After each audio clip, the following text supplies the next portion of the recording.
Yo, what up? It's AaroniMoses.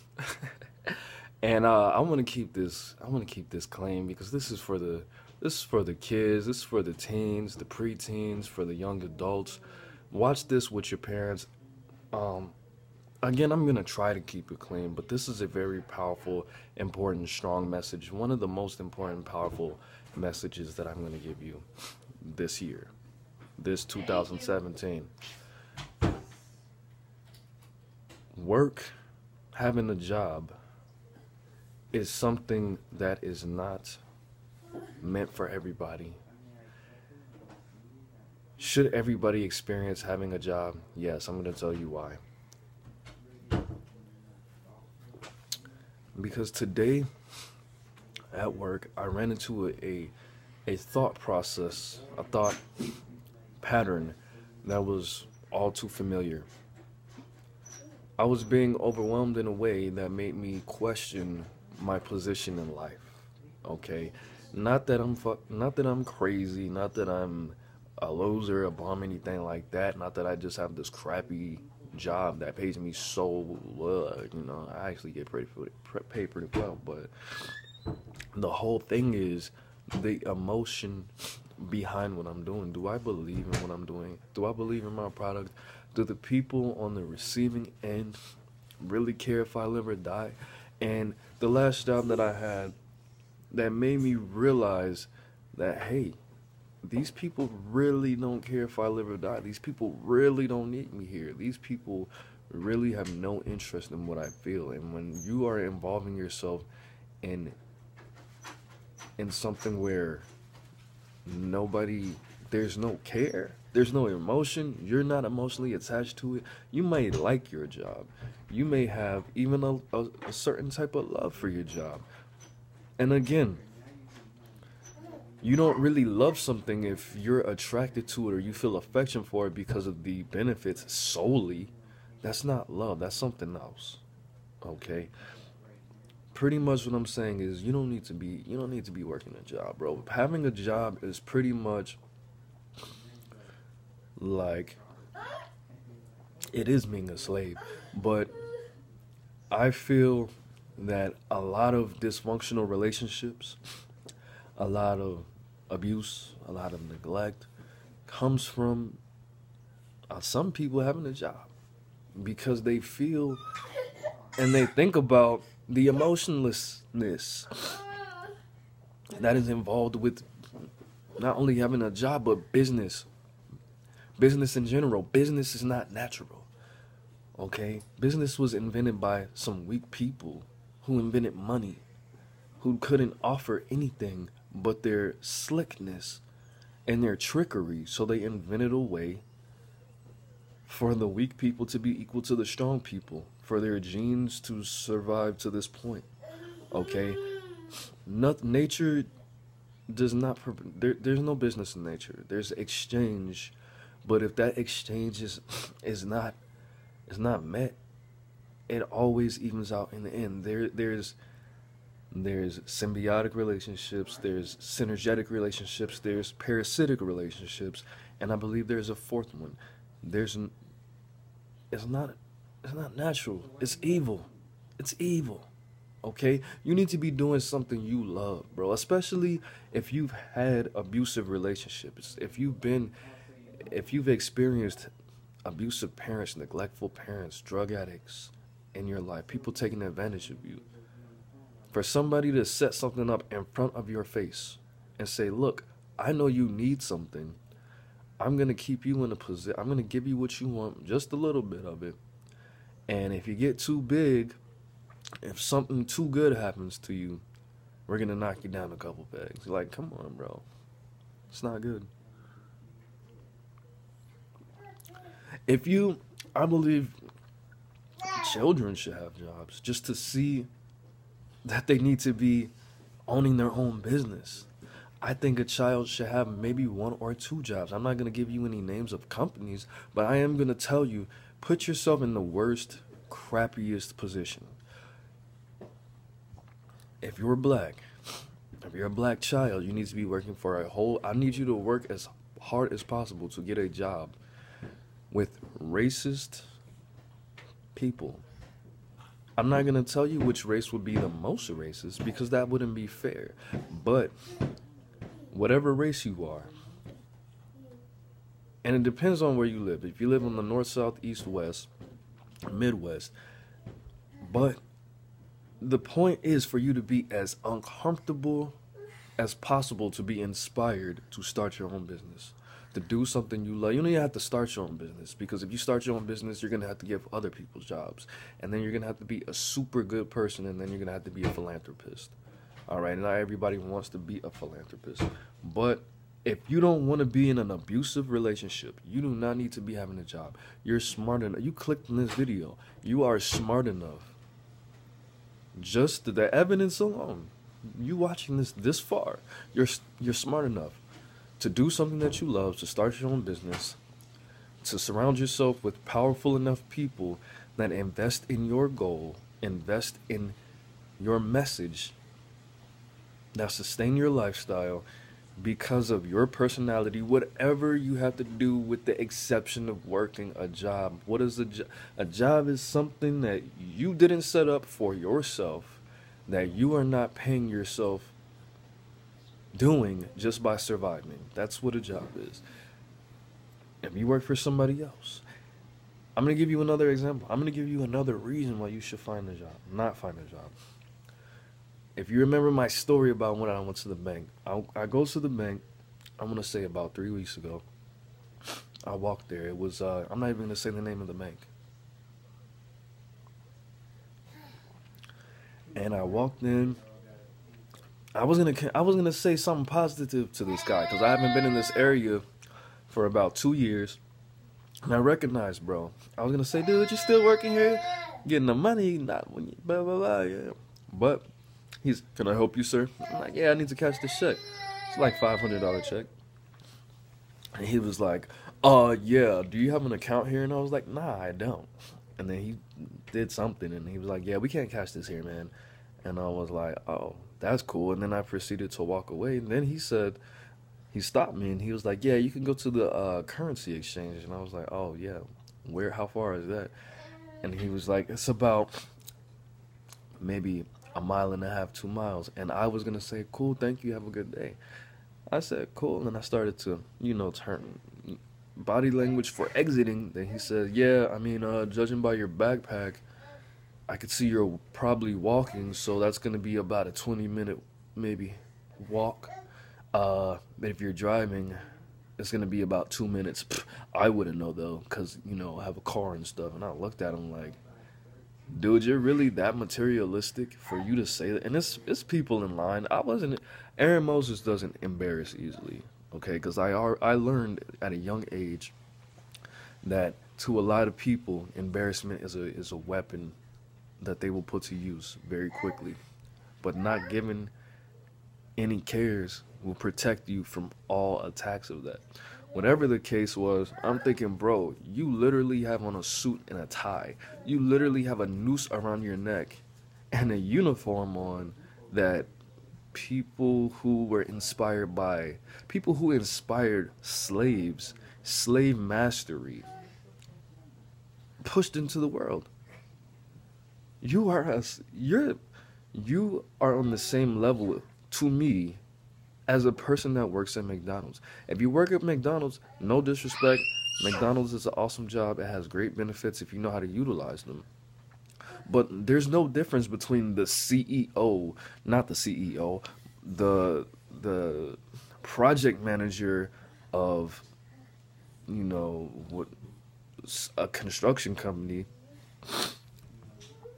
the president of the United States, and then fucking McDonald's work. If you don't own your own business, you might as well work at McDonald's, bro. You can't impress me, especially with that mentality. You cannot impress me, bro.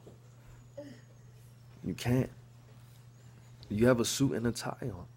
AaroniMoses doesn't even know how to tie a tie, and I take pride in saying that, because I don't know how to tie a noose either, and that's what that is.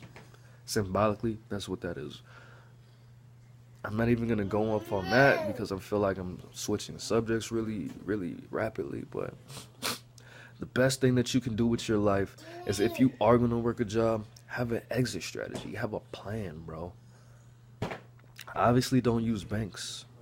Because we already know. It's 2017. We already know the do's and don'ts with money and saving money and why not to use banks. Okay? Get some jewels. Get a safe. Move somewhere where you can cash those in when you need a lot of money and get it popping. Okay? Move next to a gold for cash place and various others, and have a chart have an app on your phone that tracks the price of gold and such. I'm not gonna go into that. But the best thing that you can do if you do have a job, I love you. You're not a bum. You're paying fucking taxes. You're paying people's food stamps, people's retirement, and everything else taxes do, the streets and all of that. But the best thing that you can do, what jobs really are afraid of, what employers are really afraid of, are you learning the infrastructure. You learning what a manager really is. A manager is the same thing as a worker. They're on the same level because managers are supposed to utilize and maintain interdependent relationships. Okay, so if you have a manager, technically your manager works for you, pretty much like the president. Okay, it's much easier for you to get your manager in trouble than it is for your manager to get you in trouble. If you're smart, you're gonna learn a little bit of psychology, a little bit of 48 power stuff, a little bit of leadership skills, a little bit of business lingo. See how your manager operates. You're gonna learn how businesses work. You're going to learn how your business works that you work for. And you're going to learn how, what, and why the things inside your occupation operate. That's the worst thing you can do. And your managers, if they lead with fear, if they are one of those people who are going to be pretty much a slave master, they are going to try to find out how much you need this job and how much you know about business. Why? Because if you don't need managers don't want people who don't need their jobs. When I worked at Smashburger and we got a new owner, what did he do? He took out everybody's tips. He stopped all tips. He stopped all employee discounts. And he made sure that nobody got more than 22 hours a week. Why? Very important question. Think about this. And we're going to say McDonald's. I work for McDonald's. It's actually a good job to have your first job at. What kind of people regularly, I'm not saying occasionally, I'm not saying once a week, more than once a week, what kind of person eats at fast food more than once a week? Somebody who has a certain respect for their body. All right.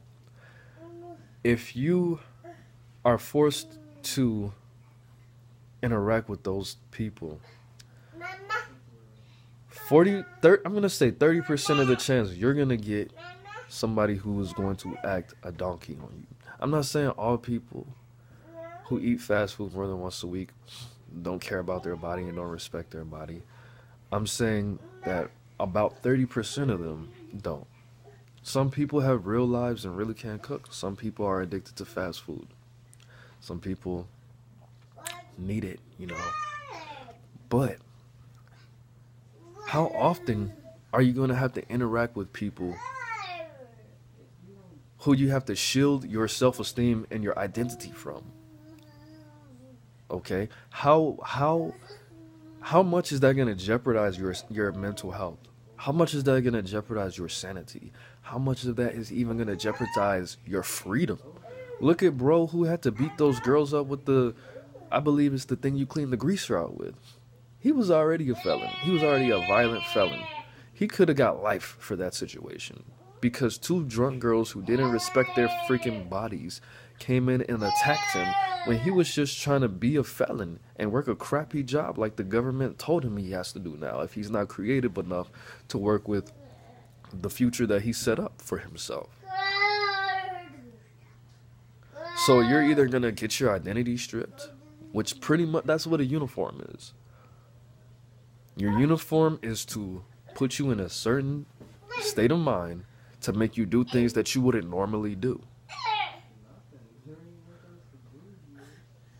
You're already in that state of mind. You're already branded.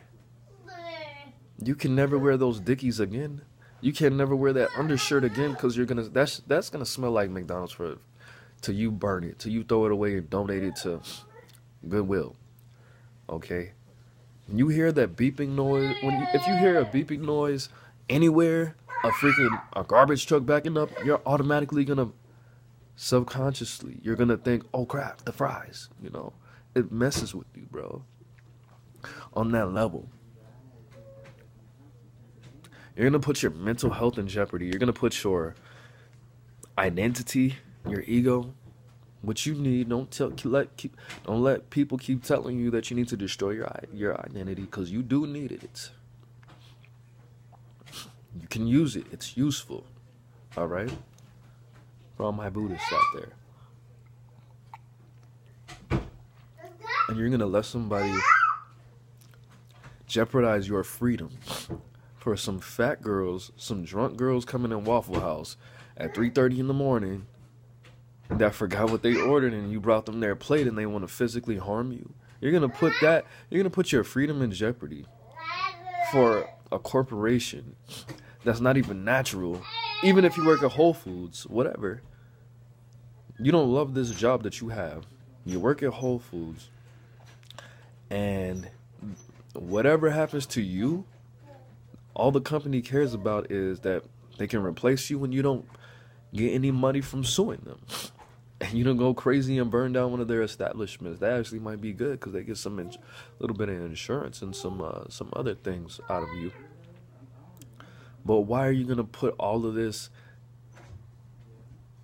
in jeopardy for something that doesn't even love you? When you could be doing whatever you want, no matter how old you are, no matter what country you live in, no matter how old you are, you can do whatever you want. One day. That day has to be today. Parents,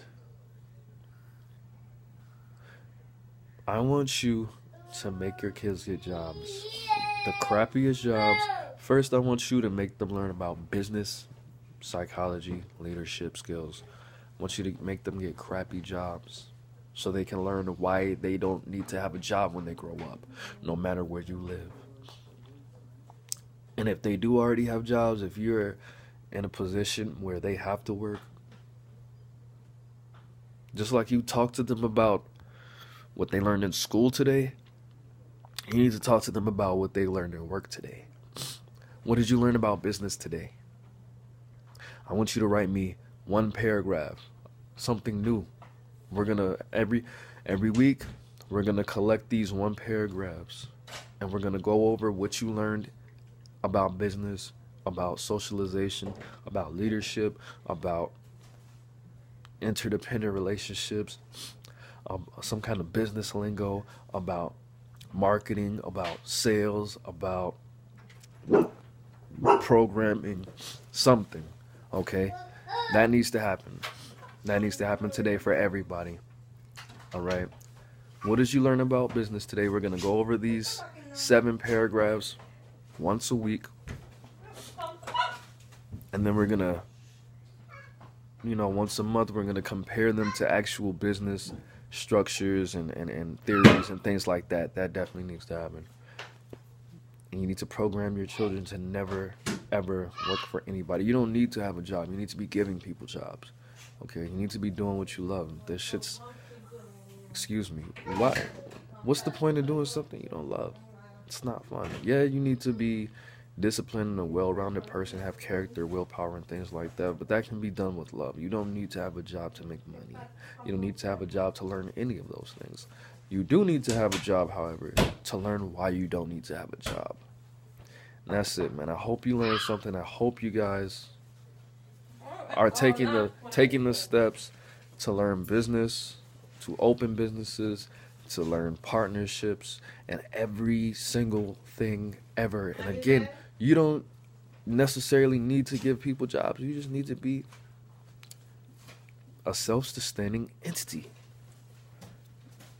You can sell grapes. You can sell grapes. You can, whatever you need to do. You don't need a partner. You don't need employees. You just need to make sure it's legal and that nobody can tell you how to run your business. That's it. That's AaroniMoses. I hope I was a blessing to you. You certainly were a blessing to me. Show this to all your friends, your family, your parents, everybody. All right. Peace.